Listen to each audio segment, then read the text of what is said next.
Hola chiquillos, ¿qué tal? ¿Qué pasó? ¿Se llegó el día? Sí, bueno, pues nada, habrá que viajar a la Tierra un poco, sí. Hombre, te lo vas a pasar súper bien. No sé, Sí, hombre. yo no sé, no le veo mucha... Sí, hombre, que sí vas Como a que voy, hacer. como que voy por ir nada más. No, hombre, gran viaje. ¿Vas a venir? ¿Qué vas a hacer?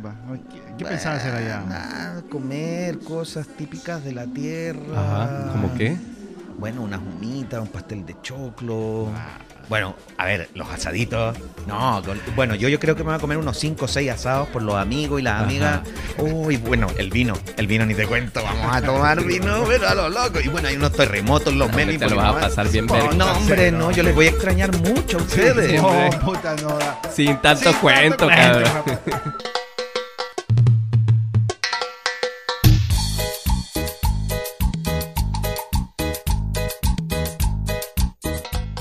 Este es un podcast donde escucharemos cada semana historias, relatos y cuentos hechos por y sobre migrantes en España. Tristes, graciosos, picantes, dolorosos, de ida y de vuelta. Nosotros somos Pícaros Sin Fronteras. Yo soy Iván la Reina Gapacas. Yo, Óscar Morales Cortés. Y yo, Gonzalo Sarmiento Lillo. Y esto es Sin Tanto Cuento. Si uno mucho la mira, qué linda se está poniendo. Para que puedas disfrutar de una mejor experiencia sonora, te recomendamos usar auriculares. Además, queremos recordarte que este podcast puede contener lenguaje y situaciones que podrían resultar intensas para quienes las escuchan. Ahora sí, continuemos. Habla como nosotros.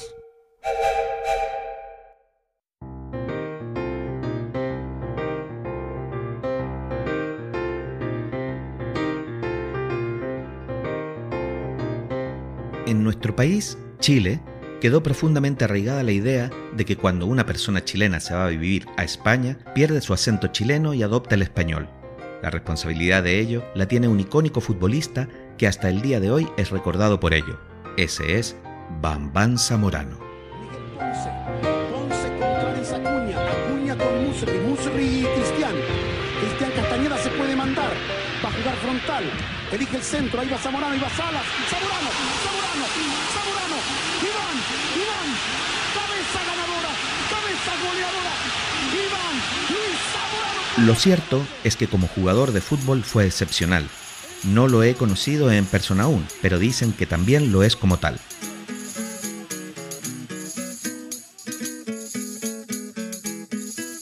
Es la típica historia del jovencito que se abre paso en el mundo de los ilustres deportistas, que viene de una población que se fue a una provincia, en su caso prácticamente al desierto, y que con tesón y aguante logró posicionarse como uno de los mejores delanteros nacionales de toda la historia e incluso del mundo. Su fama creció cuando salió de Chile al extranjero y sacó del anonimato a nuestro país en materia de fútbol.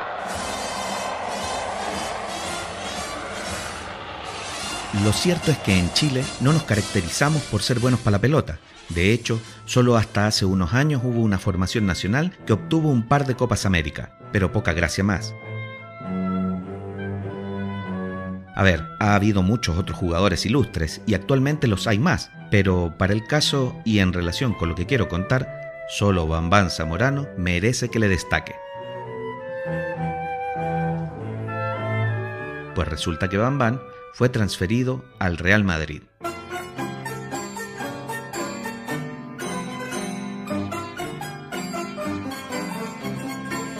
Allá por el comienzo de la década de los 90, fue Pichichi, amigo de Emilio Buitre Butragueño, Hierro, de Amavisca, en fin, próceres del club merengue. Después de algunas temporadas, en una entrevista, todas detectamos que hablaba raro, con un tono y unas finalizaciones de frases que no correspondían a nuestro castellano chileno. ¿Sabes? Y bueno... Todo esto causó una curiosa reacción en todas nosotras, obviamente desde las burlas y la incomprensión. ¿Cómo es posible que este weón tenga tan poca personalidad, weón? Puta la cagó, weón. Pisa España y se hizo español. ¿Cómo le van a pegar así el acento español si estos weones no tienen nada que ver con nosotros?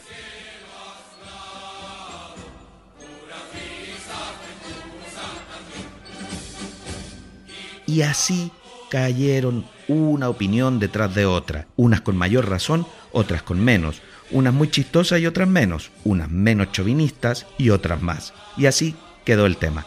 De hecho, años más adelante también se le pegó el acento argentino, pero esa ya es otra historia. Métanse eso en la cabeza, Pero yo digo, por favor. no. Y nos mirá, los italianos nos mirá, los africanos nos miraban y todo eso. Sí, Qué locura. ¿Y acento El chileno? tono, el tono. No. ¿Viste?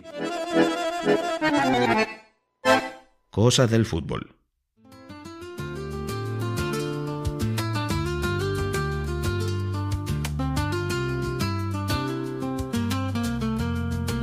Trabajando como educador de calle a principios de los años 2000, durante muchos años trabajé con la juventud autóctona, muchachos y muchachas del pueblo gitano y España 100% nacionales. Pero avanzados en esta década, lo que fui encontrando por las calles del barrio no fue esta chiquillería, sino que comenzó a enmorenarse. El tono de piel, los acentos, los vestires, los modos, la música, los deportes y, en definitiva, todo. Un grupo de cabros con los que hicimos muchas cosas en ese entonces, salidas, campamentos, talleres y fundamentalmente todo lo que en Latinoamérica conocemos como educación popular, en su mayoría eran ecuatorianos, algún colombiano y algún dominicano, una pandillita de unos 50 chavales que a su vez se hacían acompañar mayoritariamente de chicas españolas. Ellas eran como una suerte de pandilla femenina de vírgenes marías europeas, que velaban porque a estos pobres migrantes no les faltara nada y nadie les molestase. Ellos, por su parte, eran un pelotón de gañanes, buenos para beber, fumar y buscar la oportunidad de llevarse a la cama algún trofeo blanco. Trabajar con ellas tarde tras tarde era un desafío en términos educativos. Teníamos que ayudarles a pensar en cómo retomar estudios, mediar en temas de integración y culturales, orientarles laboralmente, prevenir o ayudarles a reducir el consumo de alcohol y sustancias tóxicas, motivarles a participar socialmente y un sinfín de actividades en su beneficio. Pero también me tocó ver su sufrimiento, como jóvenes que habían sido obligados a migrar, que en su mayoría habían vivido con abuelas o familiares durante años hasta que sus madres, principalmente, pudieron reunir dinero y permisos administrativos para traerles en condiciones. Pero para seguir en más de lo mismo o peor, porque al final siempre estaban solos. Sus adultos al cargo estaban siendo explotados todo el día y ellos pasaban la jornada en soledad o compañía de alguna pandilla. Este es el caso de una de ellas. Se hacían llamar los Cuatos y pese a que copiaban el modelo de otro tipo de agrupaciones, no eran más que un grupo de amigotes unidos por su condición de jóvenes migrantes.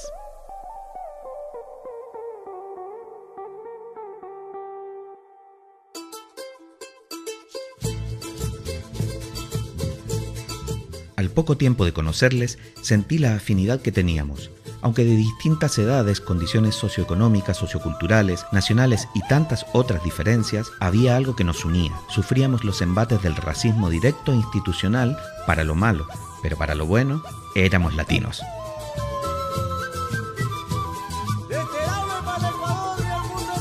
A mí eso me abrió muchas puertas en el trabajo de calle y esta juventud, cosa que agradeceré eternamente.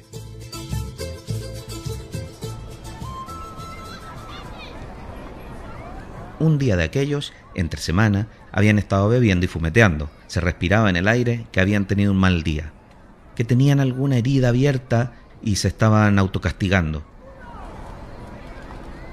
El que de alguna manera lideraba el grupo me invitó a apartarnos un momento, un par de metros nada más.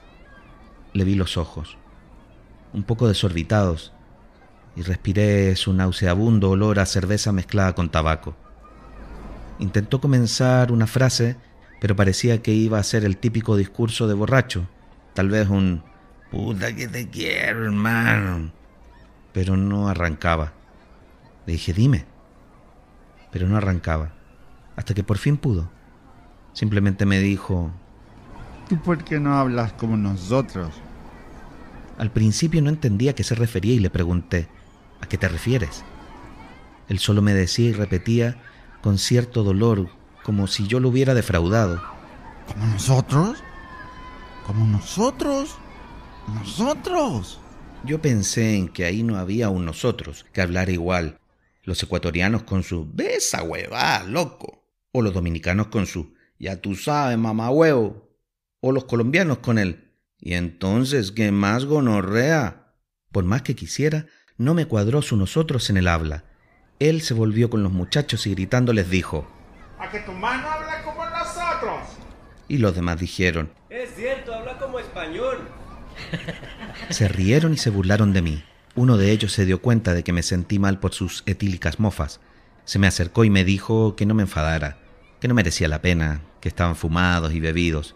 Lo cierto es que en la tensión que existe en el trabajo de calle, con las personas que uno trabaja, hay mucho de eso, de sobrevivir a base de amenazas, de denostaciones, de medirse todo el rato, de pelearse el respeto. Y a eso yo ya estaba acostumbrado, pero esto me había tocado y no sabía yo por qué. ¿Acaso era yo menos latinoamericano ahora? ¿Había sucumbido a la asimilación? ¿Me había convertido en un bambán zamorano?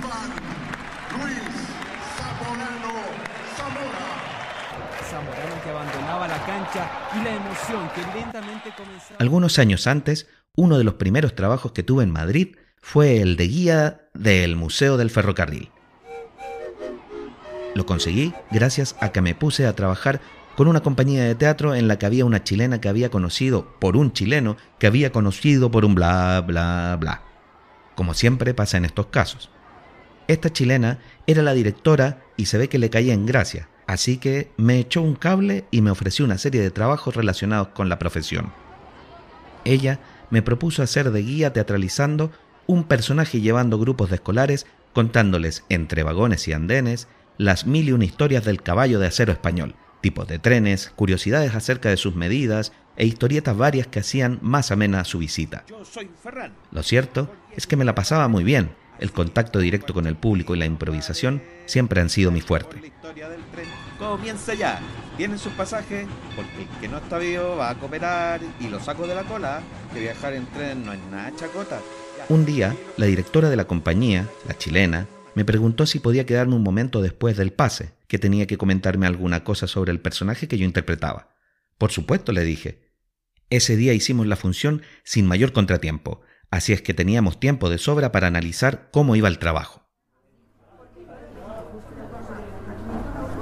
Al principio me contó que tenía funciones vendidas para colegios de otra obra y que me quería invitar a hacer un personaje ahí.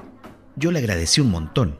Sentí como que por fin podría encarrilar mi carrera artística en España, pero yo notaba que lo del ferrocarril no llegaba, que estaba alargando mucho lo otro, así que pensé que me iba a pedir que me aprendiera el texto mejor y que improvisara menos, lo que siempre me ha pasado, así que se lo facilité y se lo dije yo. Ella me dijo que no era eso, pero que le costaba mucho decirme lo que me tenía que decir y que no era cosa suya, pero que lo comprendía y bla, bla, bla. Así que le interrumpí y le dije, ya, dale, dímelo nomás, no será para tanto. Respiró profundo y me lo soltó. Me dijo que la directora de la Fundación de los Ferrocarriles de España, que era quien nos contrataba, había recibido una queja de una profesora. Decía que la profesora en cuestión estaba horrorizada frente al tono, coloquialismos, barbarismos, arcaísmos, conjugaciones y un sinfín de morfosintácticas expresiones que el joven que interpretaba al revisor de billetes durante la guía emitía por segundos. La directora de la fundación pidió a la directora de la compañía que hablase conmigo y que me ayudase a trabajar estas cuestiones. Quedé estupefacto, entre que no entendía mucho el por qué, pero tampoco el cómo querían que hablase. Le pregunté a mi directora si lo que me estaban pidiendo era que hablase pronunciando la C y la Z a la española. Yo no iba a poder, que me era antinatural y que no me apetecía hacerlo. Ella me dijo que no era necesario llegar a ese extremo, pero que sí debía comenzar a meter el vosotras, el tenéis, queréis, podéis, ais, eis, is, ois, uis. ¡Malditos roedores! Siendo sincero, me dolió. Sentí que me obligaban a hablar y ser de una manera que yo no podía ni era, que querían que borrara mi identidad, que me camuflara en una forma que no era la mía, que mi acento les molestaba y ofendía, que no era digno de ser tenido en cuenta más allá de mi sonoridad. Llévame de aquí, vida mía. Llévame de aquí por piedad. Llévame que tengo más honda la herida. Se me hacía incomprensible el que yo tuviera que hacer ese esfuerzo si en realidad se me entendía perfectamente y que ¿qué más daba? Que se esforzaran un poquito en entender si al final la migración latinoamericana, sin ses ni zetas, había venido para transformar el país. Y que si nos tenían que devolver el oro, y que Cristóbal Colón, Isabel la Católica y su puta madre en bicicleta.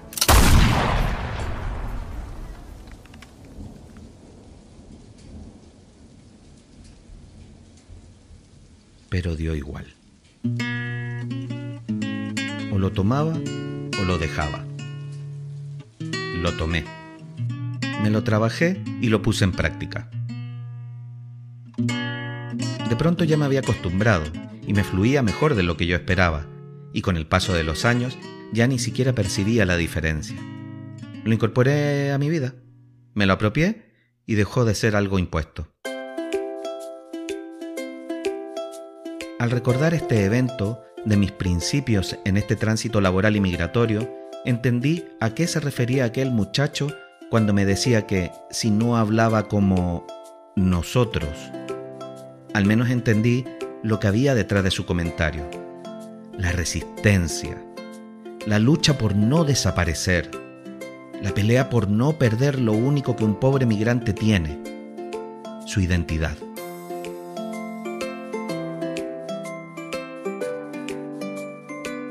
Por suerte para mí, lo que yo había desarrollado era una multiplicidad de registros a la hora de comunicarme, así que como buen profesional de la interpretación que me considero, comencé a hablarle a los ecuatorianos como ecuatorianos, a los dominicanos como dominicanos, y así, de hecho, sé palabras en árabe, rumano, chino y un montón de insultos en diversas lenguas.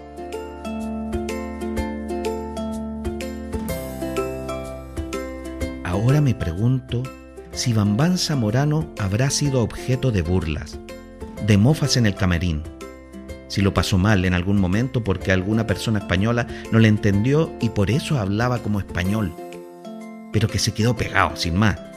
¿Quién sabe? A lo mejor su técnico, Valdano, le preguntó: ¿por qué no hablas como nosotros? Y él, al igual que yo, aumentó su capacidad lingüística para salir del paso, para ser uno más, para que su hablar no fuera más importante que su jugar.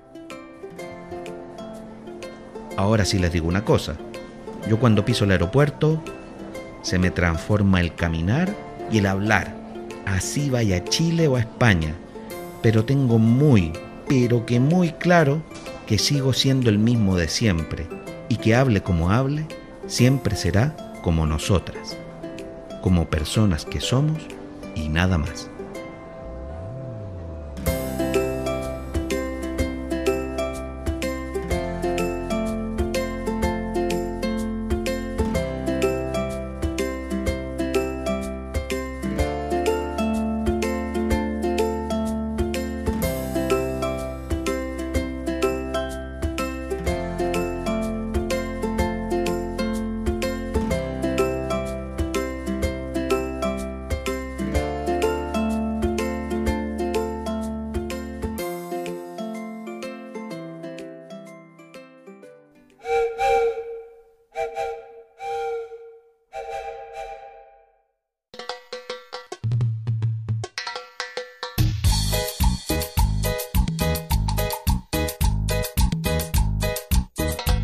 Hasta aquí llegamos. Seguir sería puro cuento. ¿Y para qué? Si te gustó, compártelo con tus amistades. Seguro te lo agradecerán.